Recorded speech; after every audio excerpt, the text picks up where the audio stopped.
बना। मैं इस बदनामी के दाग के साथ नहीं जी सकती, मैं नहीं जी सकती अल्लाह ताला। मैं क्या है उस फोन में और वो क्यों कह रही थी ऐसा? जरूर उस फोन में कुछ है ऐसा। कहाँ है इसका फोन? अच्छा आप ये मुझे दे दें, मैं इसको संभाल के रखती हूँ अपने पास। नहीं, हरगिज़ भी नहीं, ये मेरी मरियम का फोन है, कि मैं किसी को नहीं दूंगी, अपने पास रखूंगी।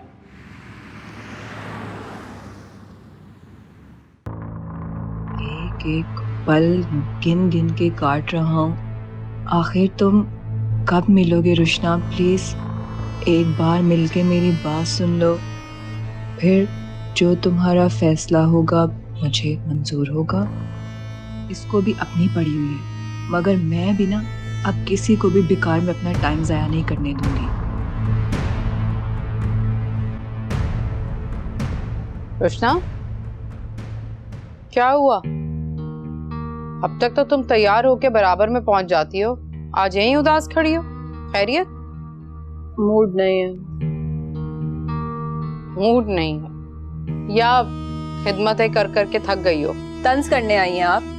तंज नहीं कर रही भाई, हैरत हो रही है क्योंकि पिछले कई दिनों से, बल्कि कई माह से तुम्हारा रूटीन तो यही था। अम्मी कहा ना मूड नहीं है, और वैसे भी वहाँ चमची मौजूद है, फिर से अपनी वही जगह हासिल करने की कोशिश कर रही है। कौन चमची?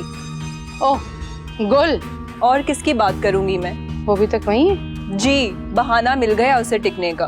वैसे शैला भाभी को अब आदत नहीं रही काम करने की, इसीलिए बर्दाश्त कर रही है, वरना गुल को तो वो शदीद नापसंद करती, मरियम को याद कर करके रोती रहती है। कल तो उसका मोबाइल मिल गया भाभी को, इतना रोई कि क्या बताऊं। किसका मोबाइल मिल गया?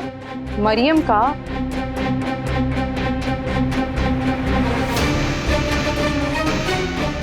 तुम किस सोच में चली गई? नहीं कुछ नहीं। अच्छा चलो मैं नाश्ता लगवा रही हूँ, जल्दी अंदर आओ, आके नाश्ता करो।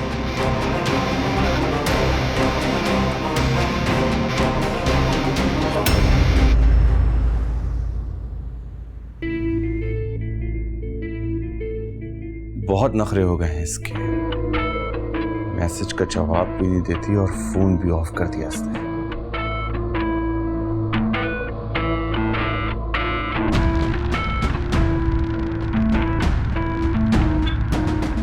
जिब्रान, जी मॉम। किन सोचों में कहूँ बेटा? हाँ, आपकी डैड से बात हुई?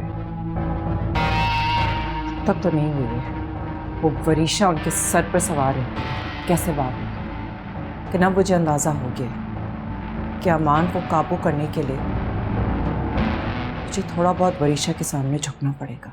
मॉम, डैड को काबू करना बहुत ज़रूरी है। अगर आपने डैड को काबू में कर लिया तो हमारी सारी प्रॉब्लम सॉल्व। वो तो मैं कर लूँगी, लेकिन उसके लिए वरीशा को अमान के ना सिर्फ दिमाग से बल्कि इस घर से भी निकालना ज़रूरी है, और उसके लिए रुशना का होना ज़रूरी। क्या करूँ, रुशना काबू में नहीं आ रही है मेरे। क्या मतलब है? तुमने तो कहा था कि चुटकियों में उसको काबू कर लोगे। हाँ कहा था, और मुलाकात भी हुई थी एक दो दफ़ा रास्ते में, मिलने के लिए तैयार हो गई थी, लेकिन अचानक फैमिली में इमरजेंसी आ गई, मना कर दिया। तुम ऐसा करो, 2-4 दिन वेट कर लो, उसको भी अंदाज़ा हो जाएगा कि तुम उसकी प्रॉब्लम्स को समझते हो।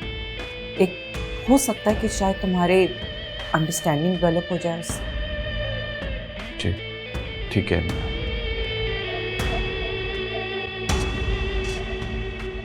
आंटी ये लीजिए, आपके लिए फ्रेश जूस बना के लाई हूँ। अरे बेटा, क्या जरूरत है मेरे लिए तकलीफ करने की? इसमें तकलीफ कैसी? आप जानती हैं ना मुझे आपके काम करना अच्छा लगता है। पिए। जी। अच्छा आंटी, वो मैंने ना यूसुफ के लिए पास्ता भी बना दिया है, गुल उसे खिला देगी। उसे ना मेरे हाथ से खाना पसंद नहीं है। अच्छा तुम कोशिश करो यूसुफ को अपनी तरफ माइल करो, क्योंकि मुझे गुल का यहाँ रहना बिल्कुल भी पसंद नहीं। लेकिन असद भाई और यूसुफ को तो है ना पसंद। असद से मैं खुद बात कर लूंगी, बस तुम कोशिश करो यूसुफ से दोस्ती करने। आपको पता है मेरी यूसुफ से अच्छी खासी दोस्ती हो गई थी। जब से गुल वापस आई है पता नहीं क्यों वो ना मुझसे चिढ़ने लग गया है। तुम परेशान हो तो मैं आज ही कोशिश करके गुल को वापस भेजूंगी। अच्छा, वो अम्मी बता रही थी कि आपको मरियम भाभी का मोबाइल मिला है। गमलों के पीछे पड़ा हुआ था, शायद उसके हाथ से गिर गया होगा जब वो गिरी थी। अच्छा, वो मुझे दे दीजिए, मैं ना उनकी पिक्चर्स देखना चाहती हूँ। मैं भी उसकी पिक्चर्स देखना चाहती हूँ, लेकिन वो मोबाइल ऑन नहीं हो रहा, शायद उसके चार्ज खत्म हो गया। तो आप मुझे दे देना, मैं चार्ज कर लूंगी। बेटा मेरे पास नहीं है, वो तुम्हारे अंकल ने मुझसे ले लिया। कह लेंगे शैला कोई जरूरत नहीं है, उसकी तस्वीरें देख देख के बिला वजह रोना धोना शुरू कर देती हो तुम, इसलिए। अच्छा, आप जूस तो पिए।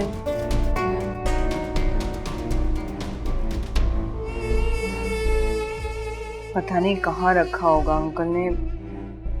ये मोबाइल मुझे ढूंढना होगा, इससे पहले वो असद भाई को दे दें।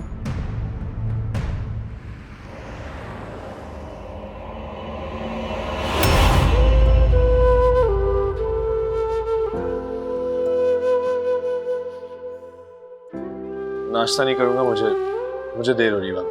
अरे बेटा खाली पेट ऑफिस नहीं जाते हैं, कुछ खा के जाओ। यार बैठ के नाश्ता कर लो, 5 मिनट में कुछ नहीं बिगड़ेगा। बाबा प्लीज मुझे नाश्ता नहीं करना।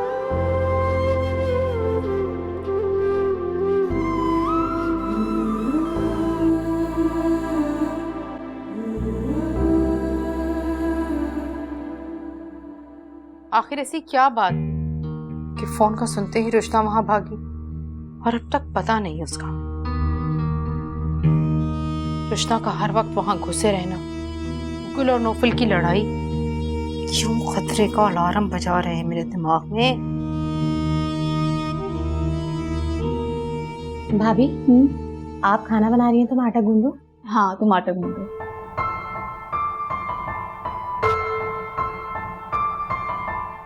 गुल यहाँ क्या कर रही हो तुम? वो मैं खाना बना रही थी आंटी। कोई जरूरत नहीं है, मैं खुद बना लूंगी, जाओ यहाँ से। आपकी तबीयत ठीक नहीं है ना, आप रेस्ट करें, मैं बना लूंगी खाना। मुझे कुछ नहीं हुआ, मेरी तबीयत बिल्कुल ठीक है, तुम्हें ये सब करने की जरूरत नहीं है। तुमको असद ने यूसुफ के लिए रखा है ना, उसकी देखभाल किया करो बस। ना किचन में नजर आना, ना डाइनिंग रूम। मेरा बेटा तुम्हारी वजह से भूखा जाता है। गुल, जब आंटी तुम्हें मना कर देती हैं तो तुम जबरदस्ती क्यों आ जाती हो किचन में? वो तो मेरी तबीयत खराब थी, वरना मैं शैला आंटी को किचन में आने ही नहीं देती।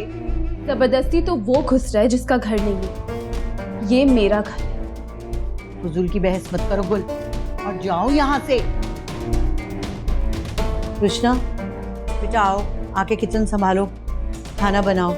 नौफुल बेचारा बगैर खाए जाता है। आंटी आप जाएं, आराम करें, मैं हूं ना, मैं सारे काम कर लूंगी। हाँ, और तुम यहाँ क्या कर रही हो? जाओ ना।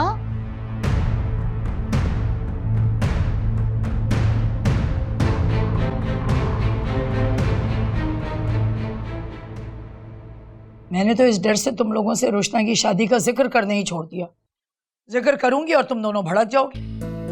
अम्मा वो तो रुश्ना की वजह से, उसने सख्ती से मना किया था, अब जोर जबरदस्ती तो नहीं की जा सकती। लेकिन अब तो तलाक को 1 साल होने को आ रहा है, ऐसे पूरी जिंदगी तो घर पे नहीं बिठा के रखा जा सकता ना। आप रशीदा खाला से बात करें ना किसी रिश्ते की। देखो फैजा, मुझे रशीदा ने बहुत अच्छे लड़के बताए थे और उनमें एक तो कुमारा भी था, मगर वही तुम दोनों के डर से मैंने उससे कुछ कहा ही नहीं। अच्छा, तो क्या वो तलाक याफ्ता से शादी कर लेंगे? तैयार हैं? हाँ, रशीदा उनकी राय लेकर ही तो आई थी। लड़का शक्लन जरा सा कम था, लेकिन पढ़ा लिखा, अपना बिजनेस, खाते पीते लोगों ने तो बस एक अच्छे घराने की खूबसूरत लड़की चाहिए। तो अम्मा फिर आप उसी रिश्ते की बात करें ना। नहीं फायजा, तुम पहले शहूद से बात करो, फिर मैं रशीदा से कहूंगी कि वो ले जाके रोशना की तस्वीर दिखाए और लड़के के बारे में भी सारी तफसीलात ले आए। माम, शहूद आपको कभी इनकार करते हैं? वो तो राजी हो ही जाएंगे। आप बस रशीदा खाला से बात करें ना। चलो ठीक है, मैं उससे बात करती हूँ।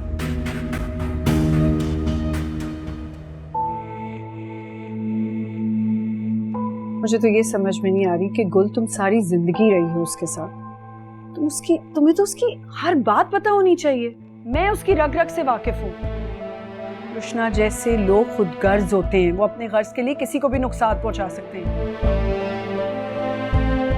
भाभी आप ठीक ही कहती थी, इस घर में जगह बनाने के लिए उसने आंटी को भी मेरे खिलाफ कर दिया। भाभी कह रही थी वो आफाक से बात करेंगी, पता नहीं उन्होंने बात की कि नहीं।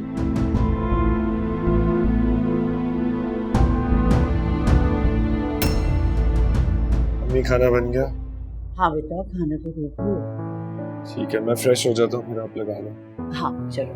और आई थिंक यूसुफ को भी चेक कर लेना चाहिए। आज तो भाई भी नहीं है, पता नहीं वो किस मूड में, उसे भी ले आता हूँ। जा।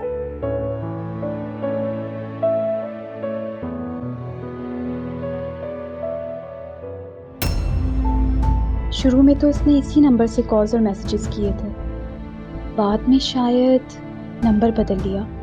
भाभी ने तो यही नंबर दिया था मुझे।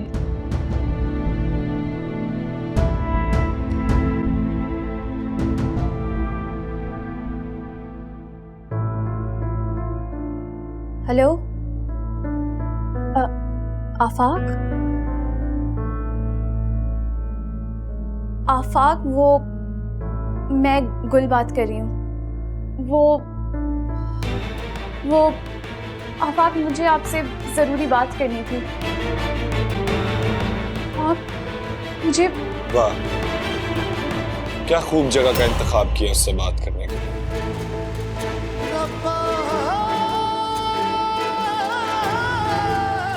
मगर अफसोस, तुम्हारे सारे अरमान चकनाचूर हो गए। अल्लाह ने ऐन मौके पर मुझे यहाँ भेज दिया। अगर यही सब हरकतें करनी है तो अपने घर जाकर करो, क्योंकि मेरे घर में ऐसी हरकतों के लिए कोई जगह नहीं। नौफिल, नौफिल, नौफिल मेरा हाथ छोड़ो। मैं तुम्हारी एक बात नहीं सुनूंगा। नौफिल मेरा हाथ छोड़ो। चलो निकल जाओ मेरे घर से। नौफिल, चलो निकल जाओ मेरे घर से। मेरा हाथ छोड़ो। क्या हो गया तुम्हें? पागल हो गए हो क्या? मैंने ऐसा कुछ भी नहीं किया जिसकी वजह से मुझे शर्मिंदगी हो, समझे? तुम्हारे लिए कोई मामूली बात हो, शोहर के होते हुए किसी गैर मर्द से बातें करना, लेकिन मेरे लिए ये डूब बनने का मुकाम है।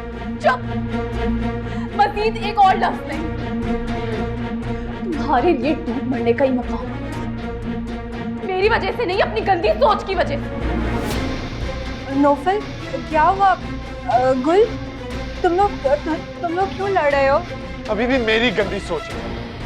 हर बार मैंने तुम्हें रंगे हाथों पकड़ा, फिर भी सोच मेरी गंदी है। अरे अरे, क्या हो गया भाई? क्या हो रही है शोर? मुझे भी तो पता चले क्या बात है। अम्मी, ये कमरे के अंदर अपने प्यारे आफाक से बात कर रही है। नौफिल!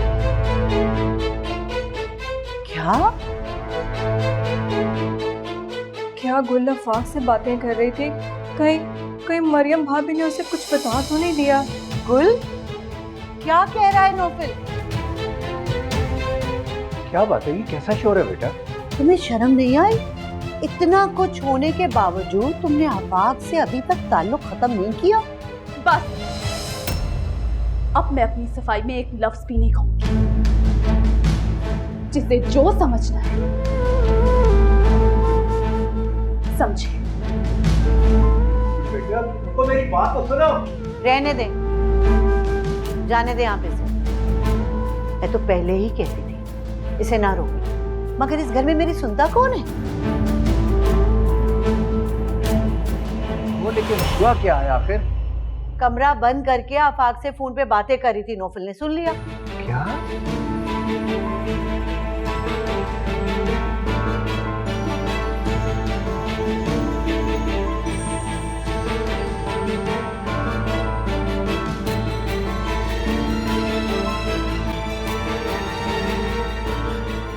गुल ने आफाक को किसी भी मकसद के लिए फोन किया, मगर नौफल की बदगुमानी इसी तरह बढ़नी चाहिए, वो नफरत की आग में जल जाए।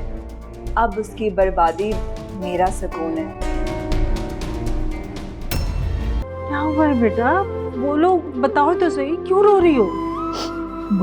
बोलो बेटा, तुम रोई जा रही हो इस तरह, कुछ बोलो तो सही। नानी, पहले आप मुझे एक बात बताएं, क्या अब मुझे हर बार हर किसी के सामने अपने किरदार की गवाही देनी पड़ेगी। फिर किसी ने कुछ कहा है?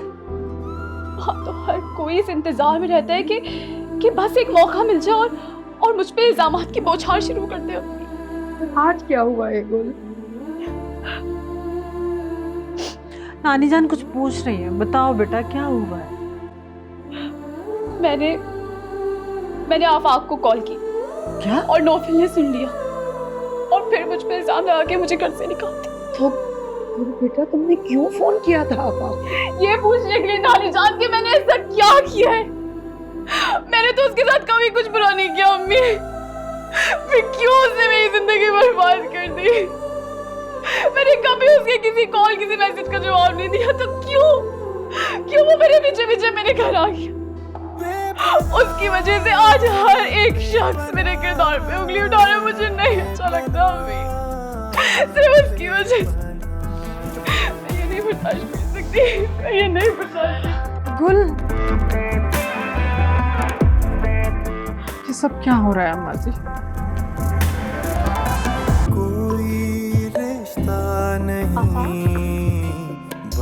आफाक, वो मैं गुल बात कर रही हूँ।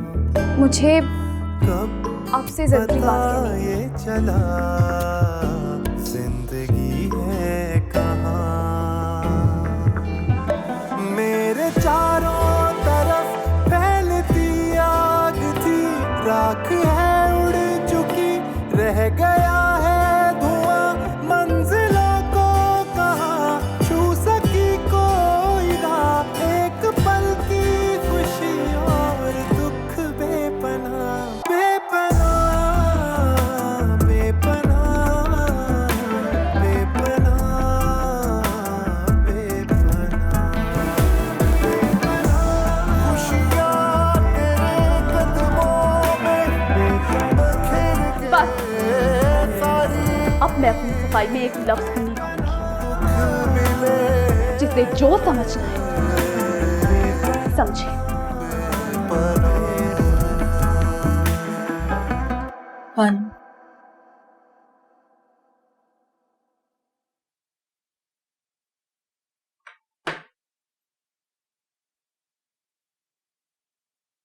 पता नहीं क्या सुना और क्या समझा और चीख पुकार शुरू कर दी।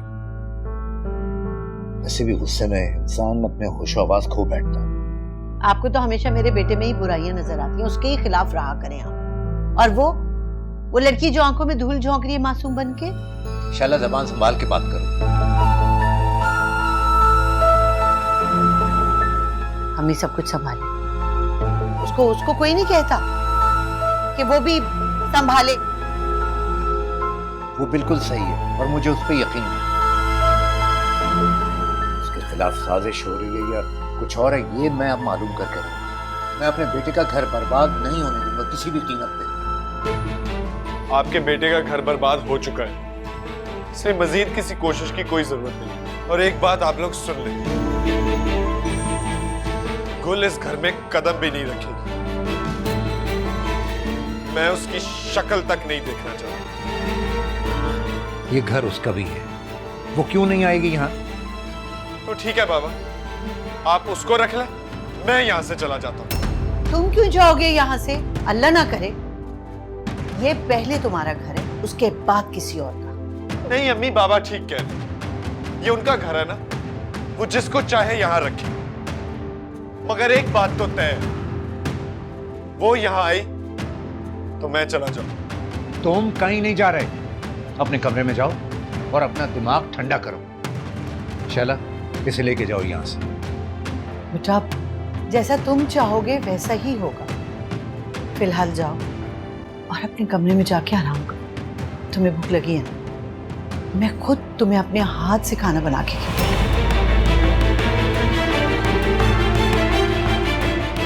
कृष्णा, नौफल के लिए खाना लेके आओ कमरे में।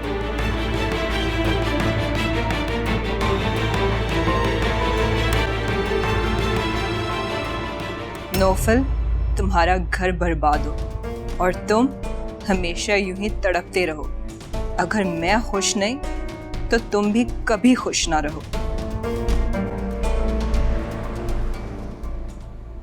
आपके हाथ का जायका तो अभी तक जुबान पर है। बड़े अरसे बाद जायकेदार रवायती खाने का बचपन में कभी खाए थे अम्मी के हाथ से, मगर तब तो हम हॉस्टल को ही प्यारे हो गए। आपकी तारीफ तो मुझे शर्मिंदा कर रही है। मुझे नहीं लगता कि मैंने कोई खास कारनामा अंजाम दिया है, वैसे ही बस रूटीन के खाने थे। अरे नहीं, रूटीन में तो देखें, अब जहाँ जाओ ना, जिस दावत में जाओ वहाँ पर क्या मिलते हैं जी? बिरयानी, पुलाव, हलीम, पाए। ये एसओपी हो गया है। आपने तो जान छोड़ा, ये अच्छा मेन्यू बनाया था। वैसे भी हैवी ग़िज़ा पेट से ज़्यादा जी भर देती है। मैं तो इन खानों को अवॉइड करती हूँ। मैंने सोचा क्यों ना आप लोगों के लिए भी कुछ चेंज खाने बनाओ, लेकिन डर रही थी कहीं आप लोगों को पसंद आए या ना आए। नहीं नहीं, मुझे तो खुद ही पसंद है। दाल चावल, भिंडी फ्राइड, सब्जी फ्राइड, फिश फ्राइड, ऐसे बहुत ज़बरदस्त मेन्यू आपने रखा था। शुक्रिया। अच्छा, अब हम एक काम ये करते हैं ना कि कुछ ऐसा। आई एम रियली सॉरी, आप लोगों को ज़्यादा वेट तो नहीं करना पड़ा? हम लोग तो खानों के जायके के हवाले से बातें की जा रहे हैं। बिल्कुल सही बात है, कल का डिनर बहुत अमेजिंग था आंटी। अंकल तो आपके फैन ही हो गए हैं। हाँ, मेरी जानिब से आपके लिए एक गिफ्ट तो ड्यू। अरे नहीं नहीं, इसकी कोई जरूरत नहीं है, प्लीज। मुझे जरूरत है ना। बिल्कुल, एक काम करते हैं, अभी चलते हैं मॉल। मेरी मीटिंग भी खत्म हो गई है और ऑफिस में कोई खास काम भी नहीं है, तो व्हाट से मुझे भी कुछ चीजें लेनी है मॉल से, चलते हैं। ठीक है, मुझे कोई एतराज नहीं है, आप इससे पूछ लीजिए। अब मुझे थोड़ी ना मना करेंगी, क्यों आंटी? अब तुम कोई गुंजाइश थोड़ी छोड़ोगी। चलो चलो, मुझे कोई एक्सक्यूज नहीं सुनना, और मुझे बहुत सारी शॉपिंग करनी है। यहाँ बिल तो दे दे। हाँ प्लीज। Excuse me.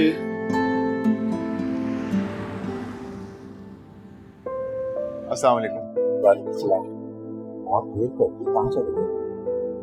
वो यूसुफ थोड़ा सा डाउन था, तो मैंने सोचा इसको जरा आउटिंग करवाऊं।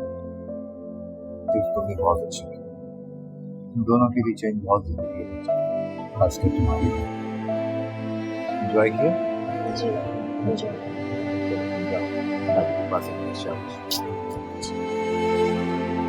आप कहीं जा रहे थे? हाँ बेटा, मैं जरा दिल की तरफ आया। तो क्या वो चली गई? हाँ बेटा, बस नौफिल का कहना कि उसने गुल को आफाक से बात करते हुए सुना,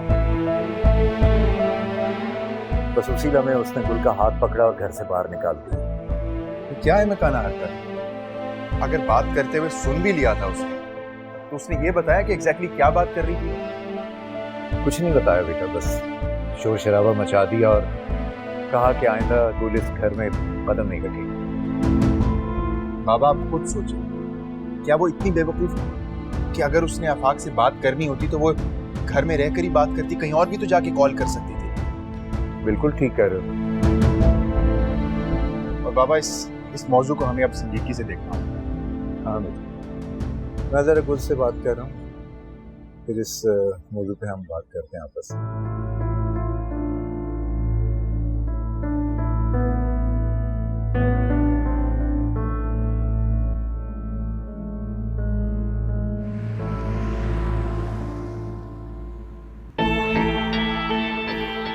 देखती हूँ आज तुम मुझे कैसे इग्नोर करते हो।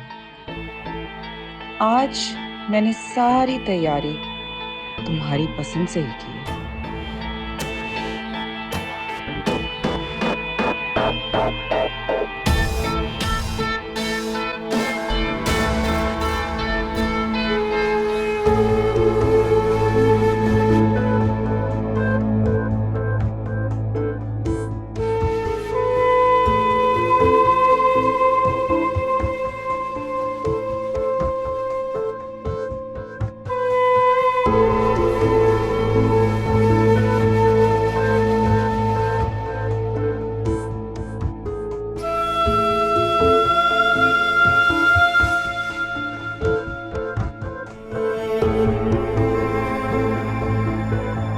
मैं जानती थी तुम आज फिर पिघल जाओगे मेरे साथ। जैसे शादी से पहले तुम मेरे आशिक हो गए थे, मैं आज फिर से तुम्हें अपने सामने घुटने टेकने पर मजबूर कर दूंगी। देखती हूँ तुम आज मुझे कैसे इग्नोर करोगे ईमान।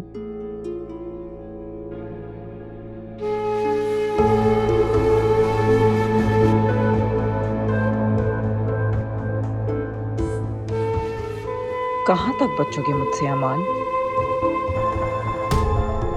दावत में जा रही हो किसी, लाइफ में इतनी चेंजेस आ रही हैं मगर तुम्हारे अंदर कोई चेंज नहीं आ रही, क्यों?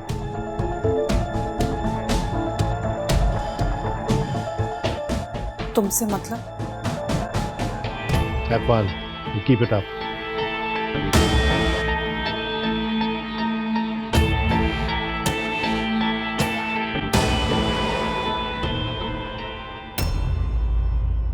ये ठीक है बेटा कि आफाक से बात करना बहुत जरूरी था, लेकिन ये काम तुम्हें नहीं करना चाहिए था।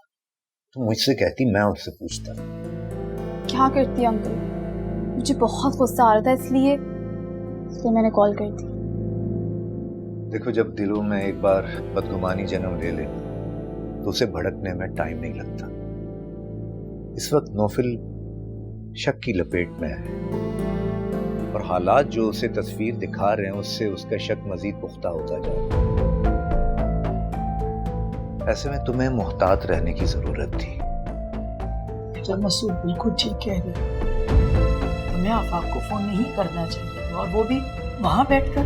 बेटा, इस वक्त तो तुम्हारे मुंह से आफाक का नाम सुन के भी नौफिल के जहन में कई कहानियां जन्म लेंगी, क्योंकि वो पहली बदगुमान है। मगर क्यों अंकल, क्यों? मियाँ बीवी का रिश्ता तो बहुत मजबूत होता है, एतमाद की बुनियाद पर कायम होता है। तो नौफिल को मुझ पे क्यों एतमाद नहीं है? क्या वो नहीं जानता था मुझे? वो तो मेरे शौहर बनने से पहले, शादी से पहले मेरे मिजाज से अच्छी तरह वाकिफ था। फिर उसने क्यों सोचा ऐसे? देखो बेटा, बाज दफा इंसान हालात की लपेट में आ जाता है, उसकी अकल सलब हो जाती है, खुद से कुछ नहीं सोचता, बल्कि जो कुछ भी उसे नजर आता है वो उसे सही समझ बैठता है। मसूद भाई, इस मसले का कोई ना कोई तो हल हमें निकालना पड़ेगा। बात बहुत बढ़ चुकी है। ये सब यहाँ क्यों जमा है? गुल, तुम मुझे आफाक का नंबर दो, लेकिन वो ठीक हो, क्योंकि पहले वाला नंबर तो हर वक्त बंद ही मिलता है। मेरे पास जो नंबर है वो ठीक है, उसने रिसीव किया था। बेटा, वैसे ये नंबर तुम्हें कहाँ से मिला? वो मुझे मरियम भाभी ने दिया था। मरियम ने? जी, उस हादसे से पहले। लेकिन उसके पास कहाँ से आया? नहीं, मुझे रुशना का नाम नहीं लेना चाहिए। बिला वजह एक नया फसाद खड़ा होगा और मामू जान तो पहले ही खफा है मुझसे, और अभी मेरे पास कोई सबूत भी तो नहीं है। मुझे नहीं पता। अच्छा खैर, फॉरवर्ड कर दो।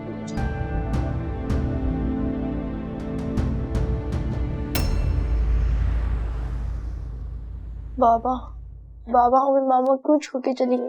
बस बेटा, ये तो अल्लाह की मर्जी है। पापा, जब अल्लाह बुलाते हैं तब कोई जाता है उनके पास? हाँ बेटा, जब अल्लाह मियाँ का बुलावा आता है तो फिर तो इंसान को जाना ही होता है अल्लाह मियाँ के पास। और हर इंसान का एक टाइम तय है, लेकिन वो टाइम सिर्फ अल्लाह मियाँ को पता है कि उन्होंने उस इंसान को कब बुलाना है अपने पास। लेकिन रुशना आंटी तो कहती हैं। क्या कहती हैं रुशना आंटी? बाबा, मैं आपको बता रहा हूँ, आप मुझे छोड़ के प्लीज मत जाइएगा, कभी भी नहीं जाइएगा प्लीज। जी मेरी जान, मैं हमेशा आपके साथ हूँ, हमेशा। अच्छा यूसुफ, अब काफी दिन हो गए आपने बिल्कुल भी पढ़ाई नहीं की। आप अपनी बुक्स निकाल के पढ़ना शुरू करें, मैं आता हूँ थोड़ी देर में। ओके जी।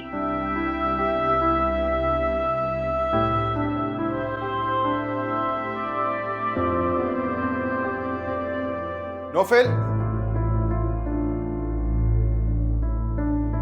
कहाँ जा रहे हो? बाहर जा रहा हूँ, कुछ देर में वापस आता हूँ। और तुम्हारी ये थोड़ी देर आधी रात को सब जानते हो। दोपहर को भी तुमने खाना नहीं खाया, अब भी तुम घर से बाहर जा रहे हो। तो क्या करूं मम्मी, दम घुटता है मेरा। हालात से फरार बुज़दिली होती है। सारी चीजों को साइड में रख के ठंडे दिमाग से सोचो। अरे ये क्या सोचेगा, ये जब कुछ अच्छा सोचने लगता है वो कोई नया तमाशा खड़ा कर देती है। मम्मी क्या कर रही हैं आप? उस बेचारे का गुस्सा ठंडा करने की बजाय, उसे समझाने की बजाय आप उसे और भड़का रही हैं। भाई जो सच है मैं तो वही कहूंगी ना। अपने बेटे की ये हालत मुझसे देखी ही नहीं चाहती। ऐसा हंसता बसता घर पता नहीं किसकी नजर लग गई, और ऐसा हंसता खेलता मेरा बच्चा दुखों में घिर गया। कैसे उजड़ गया, नजर लग गई किसी की, मेरे दोनों बच्चों का घर उजड़ गया।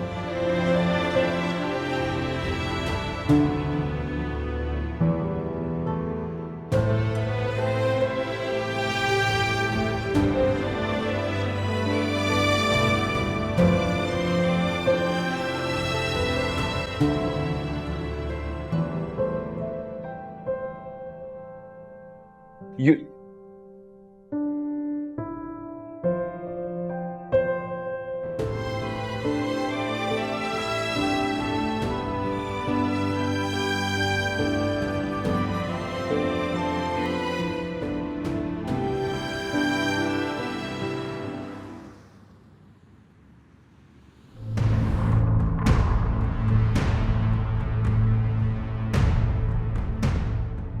गुल तुम मुझे आफाक का नंबर दो, लेकिन वो ठीक हो, क्योंकि पहले वाला नंबर तो हर वक्त बंद ही मिलता है। मुझे कुछ करना होगा। मसूद अंकल ने आफाक को कॉल कर ली तो मुसीबत आ जाएगी। गुल का फोन मिल जाए किसी तरह तो आफाक को मैसेज कर दूं। शहूद, अम्मा ने इतना अच्छा रिश्ता बताया रुशना के लिए। अम्मा, कौन लड़का है अम्मा, क्या करता है? ये अम्मी को अचानक क्या हो गए? क्या सूझी है मेरे रिश्ते की इनको? भाई बहुत अच्छा खानदान है, खाते पीते लोग हैं, लड़का भी पढ़ा लिखा है, अपना बिजनेस करता है, और सबसे बड़ी बात तो ये कि गैर शादीशुदा है। अम्मा, गैर शादीशुदा? आपने रुश्ता के बारे में बताया नहीं क्या? बताया था, उन्होंने कहा कि हमें कोई एतराज नहीं, बहुत दीनदार लोग हैं। अरे वाह, ये तो बड़ी अच्छी खबर है। एक काम करें, जितनी जल्दी हो सके उनको बुला लें, मिल लेते हैं। अगर लोग अच्छे तो जितनी जल्दी हो सकेगा शादी कर देंगे। ठीक है। मुसीबत पे मुसीबत आ रही है मुझ पे। एक से निमटती हूँ तो दूसरी आ जाती है, और ये अम्मी, इनको तो बताती हूँ मैं। माँ वाकई अगर बात बन गई ना तो रुशना के लिए बहुत अच्छा हो जाएगा। अपनी बेटी के नसीब की दुआ करें। फिलहाल तो मेरे ही नसीब खराब चल रहे हैं। वैसे मेरी रुशना का नसीब तो है ही अच्छा, बस पहली शादी भी अच्छे खानदान में हुई थी, पता नहीं किसकी काली नजर लग गई। फजूल बातें मत किया करो। अच्छा लड़का था वो, रात के अंधेरे में हमारी बेटी को उसने धक्के देकर घर से बाहर निकाल दिया। अच्छा लड़का था।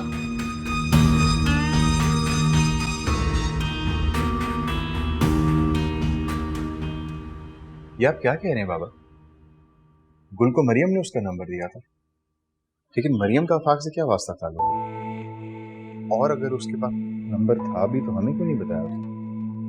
इस बात की हैरत तो मुझे भी है कि मरियम के पास आफाक का नंबर कहाँ से आया, और गुल को भी नहीं पता। हाँ, लेकिन उसने ये ज़रूर बताया था कि मरियम ने उसे नंबर उस दिन दिया था जब उसके साथ हादसा हुआ। शायद उसे हमें बताने का मौका नहीं मिला। बाबा, वो बहुत मोहब्बत करती थी गुल से, और उसे शक था कि गुल के साथ कोई ना कोई साजिश हो रही, और वो उस पे से पर्दा हटाना चाहती थी। हो सकता है इसीलिए उसने कहीं ना कहीं से आफाक का नंबर हासिल कर लिया। ठीक कह रहे हो बेटा, बस दुआ करो कि किसी तरह आफाक से बात हो जाए और वो सच बता दे कि वो ये सब कुछ क्यों कर रहा है। हालांकि गुल उससे किसी तरह का कोई रिस्पॉन्स नहीं दे रही, लेकिन फिर भी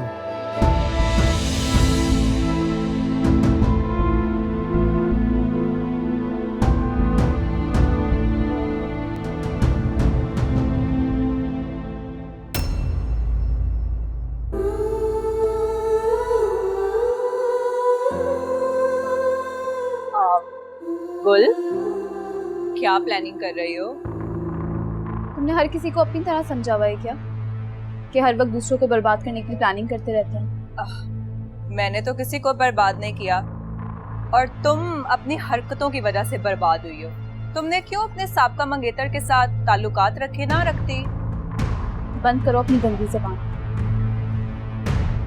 सच बताऊं तो तुम सबके दिलों पे राज करती थी ना, अब देखो सबके दिलों से उतर चुकी हो। और तुम नौफल को डिजर्व ही नहीं करती थी। वो तो मेरे ठुकराने पर नौफल तुम्हें मिल गया। मगर सच बताऊं, ना तो तुम उसे डिजर्व करती थी और ना ही तुमने उसकी कदर की। काश मैं अभी सबको बता सकती कि मेरे घर को बर्बाद करने वाली आप सबके सामने है, मगर नहीं। मैं खुद तो दुख सह लूँगी, मगर मामू जान अब उन्हें कोई दुख नहीं दूँगी। रुशना की ये हरकत उन्हें जीते जी मार देगी।